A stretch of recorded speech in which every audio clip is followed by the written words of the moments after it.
Hi நண்பாஸ், இன்னைக்கு Reynold லாஜியில் ஒரு பெரிய பிரச்சனையை சால்வ் பண்ணேன். அது என்னன்னா, லெஃப்ட் ரியரில் டயர் உள்பக்கமாக ரொம்ப தேஞ்சிருந்துச்சு. அதுக்கு காரணம் லெஃப்ட் ரியரில் மாதிரி இருந்த டோ ரீடிங் தான். இப்போ நான் அதை சரி பண்ண போகிறேன். என்னது லாஜிக்கு ரியரில் டோ அட்ஜஸ்ட்மெண்ட் இருக்கா அப்படின்னு நினைக்காதீங்க. அட்ஜஸ்ட்மெண்ட்லாம் ஒன்றும் கிடையாது. ஆனால் இப்போ நம்ம அதை சரி பண்ண போகிறோம். அது எப்படின்னு நீங்கள் வீடியோவில் பார்த்து தெரிஞ்சுக்கோங்க.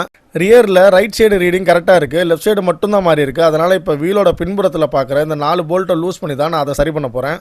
இது முன்னெல்லாம் அம்பாஸ்டருக்கு கேமரா அட்ஜஸ்ட் பண்ணுறதுக்காக பண்ணுற மெத்தட் தான். இப்போ நீங்கள் பார்க்குற அந்த 4 போல்ட்டையும் லூஸ் பண்ணால் வீல் உள்ளே வெளியே நகரும். ரீடிங்கில் வீல் நகர்றதை நீங்கள் கவனிக்கலாம். இப்போ வீலை நான் தள்ளும் போது ஒரு சின்ன கேப் கிடைக்கும். அதில் அம்பாஸ்டருக்கு வைக்கிற 0.5 வாசரை மேல் போல்ட்டில் வச்சு ஃபுல் டைட் வச்சு லாக் பண்ணுறேன்.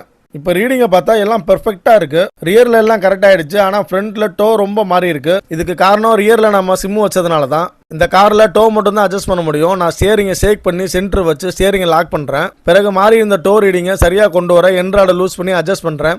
2 பக்கமும் அட்ஜஸ்ட் பண்ணி டைட் வச்சுட்டேன். இப்போ ஃப்ரண்ட்டில் to reading okay, steering double okay. அடுத்ததாக டெஸ்ட் ட்ரைவ் போனேன். இப்போ தான் கார் ஓட்டுறதுக்கு ஒரு நல்ல ஃபீல் இருந்துச்சு. ஓகே ஃப்ரெண்ட்ஸ், இந்த வீடியோ பிடிச்சிருந்தா ஒரு லைக் போடுங்க. நம்ம சேனலை மறக்காமல் சப்ஸ்கிரைப் பண்ணுங்கள். அப்படியே நம்ம லொக்கேஷனை நீங்கள் சேனல் டிஸ்கிரிப்ஷனில் பார்த்து தெரிஞ்சுக்கோங்க.